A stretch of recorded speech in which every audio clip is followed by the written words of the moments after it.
নমস্কার দর্শক বন্ধুরা, দশভুজা মা ব্লগসে আপনাদের সুস্বাগতম।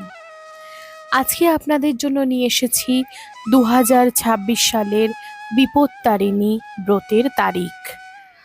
2026 সালে বিপত্তারিণী ব্রত 2 দিন পালিত হবে।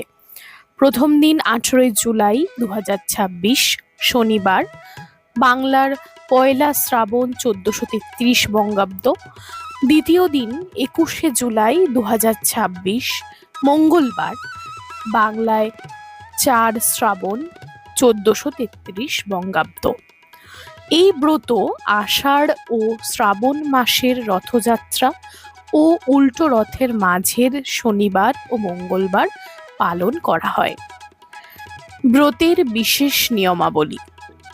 নিয়ম: দেবীকে 13টি ফল, 13টি ফুল, 13টি সুপারি, 13 রকমের নৈবেদ্য উৎসর্গ করতে হয়। খাবার নিষেধ। ব্রতের দিন ভাত, চিড়ে, মুড়ি, আদা চালের খাবার খাওয়া যাবে না। আমিষ নিষেধ, শুধু নিরামিষ খাবে। প্রসাদ: ব্রত শেষে 13টি লুচি, 13 রকমের ফল প্রসাদ খেতে হয়। লাল সুতো: লাল সুতোয় 13টি গিট এবং 13টি দূর্বা বেঁধে ডুরি তৈরি করে মেয়েরা বাম হাতে, ছেলেরা ডান হাতে বাঁধতে হয়। মহিলারা ওই দিন আলতা ও সিঁদুর পরবে। বাড়ির অন্য সদস্যরাও নিরামিষ আহার করবে। ব্রতের সময়ে, ব্রতের আগের দিন নিরামিষ খেতে হয়। ব্রত কমপক্ষে 3 বছর, 5 বছর বা 9 বছর পালন করা উচিত। দান দক্ষিণা দেওয়া, পরিচ্ছন্ন স্থানে পুজো করা, এগুলি করণীয়। বর্জনীয়: পূজার সময় কাউকে কথা বলবেন না, কাউকে ধার দেবেন না, ধার নেবেন না, কাউকে অপমান করবেন না, মহিলার সম্পর্কে কুরুচিকর কথা বলবেন না। পরিবারের সদস্যদের মদ্যপান এড়ানো উচিত। চিনি দেবেন না, অপরিচ্ছন্ন স্থানে পুজো করবেন না। ব্রতের মহত্ব: মা বিপত্তারিণী দেবী দুর্গার 108 অবতারের অন্যতম ও দেবী সংকট নাশিনীর রূপ। এই ব্রত পালন করলে বিপদ আপদ ও অর্থ সংকট থেকে রক্ষা পাওয়া যায়। ঘরে সুখ ও সমৃদ্ধি লাভ হয়। আসুন শুনে নি বিপত্তারিণী ব্রত কথা। মার্কণ্ডেয় পুরাণের অংশ। একদা নারদ ঋষি পরানুগ্রহ কামনায় সমস্ত ভুবন ভ্রমণ করিতে করিতে কৈলাসে আসিয়া উপস্থিত হইয়া শিবের সহিত দুর্গা দেবীকে দেখিয়া প্রণামপূর্বক জিজ্ঞাসা করেছিলেন, কি ব্রতের দ্বারা বিপদ হইতে ত্রাণ পাওয়া যায়? হে পঞ্চানন, কৃপাপূর্বক আমাকে বলিতে আজ্ঞা হোক।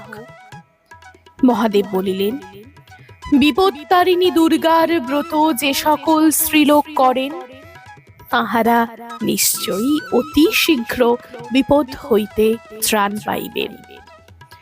নারদ জিজ্ঞাসা করিলেন, কেই বা এই ব্রত করিয়াছিল এবং মর্তে কেই বা প্রকাশ করিয়াছিল? মহাদেব বলিতে লাগিলেন, পূর্বে বিদর্ভ দেশে এক সত্য পরাক্রম রাজা ছিলেন।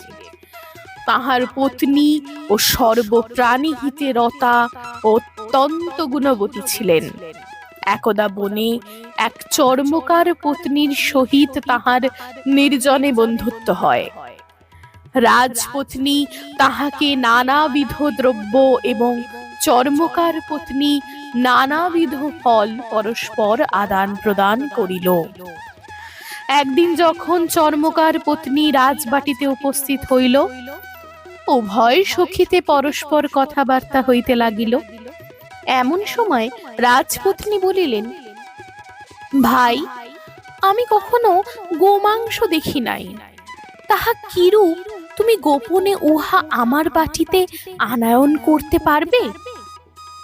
রাজপত্নীর বাক্যে অতি যত্নপূর্বক গোপনে ওই চর্মকার পত্নী চুপড়ি করিয়া বস্ত্র দ্বারা আচ্ছাদন পূর্বক গোমাংস রাজবাটিতে আনায়ন করিলেন। রাজপত্নী উহা গোপনে নিজ গৃহে রাখিয়া দিলেন। রাজভৃত্য দেখিতে পাইয়া রাজাকে বলিয়া দিল। রাজা অত্যন্ত ক্রুদ্ধ হইয়া বাটিতে আসিলেন এবং রাজপত্নীকে আহ্বান পূর্বক বলিলেন, তোমার গৃহে কি লুকাইয়া রাখিয়াছ? শীঘ্র আনো।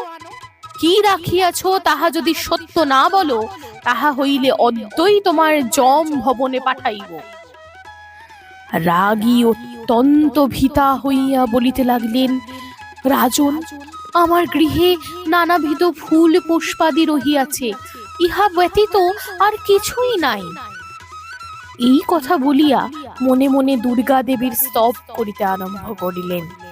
রাজ্ঞী বলিলেন, মা বিপত্তারিণী দুর্গে, আমি ঘোর বিপদে পতিতা হইয়া তোমার শরণাপন্ন হইলাম। মা, আমি ভক্তিহীনা বালা, আমি অন্যায় কার্য করিয়াছি, আজ আমাকে এই বিপদ হইতে উদ্ধার করো, আমি যাবজ্জীবন তোমার ব্রত করিব। দেবী প্রীত হইয়া প্রত্যক্ষ বলিলেন, বালিকা, তোমার স্তবে আমি তুষ্ট হইয়াছি, তোমার ইচ্ছা মতো বর দিলাম। দেখো গিয়া, যাহা গৃহে রাখিয়াছ উহা নানাবিধ ফল হইয়া রহিয়াছে। উহা মহারাজকে দিলে তিনি বিশেষ সন্তুষ্ট হইবেন। দেবী বাক্যে আশ্বস্ত হইয়া তিনি গৃহে গিয়া বহুবিধ রম্য ফল পুষ্প রজ সমীপে আনয়ন করিলেন। রাজাও দেখিয়া অত্যন্ত আনন্দিত হইলেন এবং রাজ্ঞীকে প্রশংসা করিতে লাগিলেন।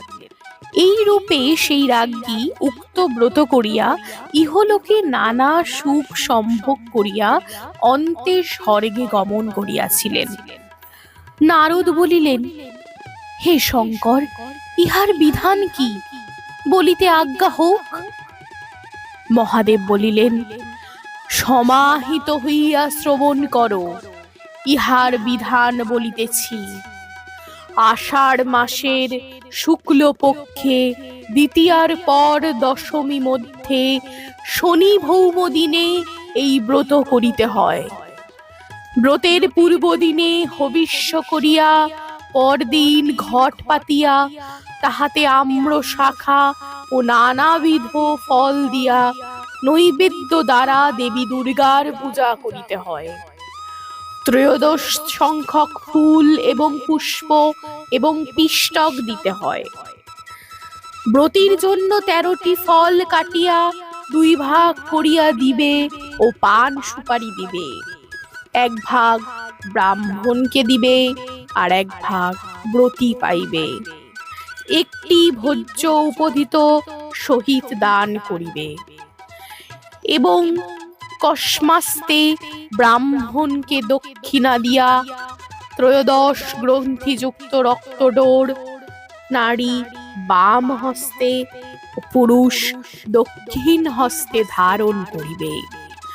এই ব্রত যিনি করিবেন তিনি কখনো বিপদে পতিত হইবেন না, বিধবা হইবেন না, অধিকন্তু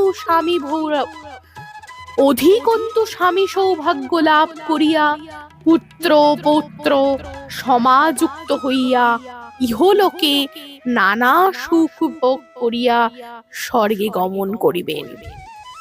ইহাতে 1খানা নৈবেদ্যে করিতে হয়, 1টি ভোজ্য দান করিতে হয়, 13 প্রকার ফুল দিতে হয়, 13 প্রকার ফল 2 ভাগ করিয়া কাটিয়া দিতে হয়, 1টি চুপড়িতে 13টি ফল দিতে হয়, 13 গাছি লাল সুতা, পান সুপারি, চুন, খয়ের, ময়দা, ঘৃত ইত্যাদি দিতে হয়।